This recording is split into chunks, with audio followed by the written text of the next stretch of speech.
Hey guys, welcome back to our channel. In this tech tutorial video we're going to show you how you can enable the light mode or light theme in Notion. So let us dive right into it and show you how to do it. Head over to Notion, log into your account, access your workspace here in the top left corner. And for this method, guys, you will need to access your Notion account's settings. To do that, scroll all the way down here in the left panel till you get to these settings here. Let me just click off that one here.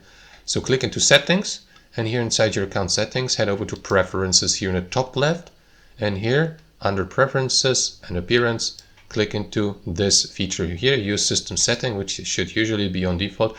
And here you may switch to dark theme, for example, or light theme. And there you go. These changes will then be applied instantaneously. So now you may use that light theme or switch back to the system or dark theme. And that's it. That's how it works.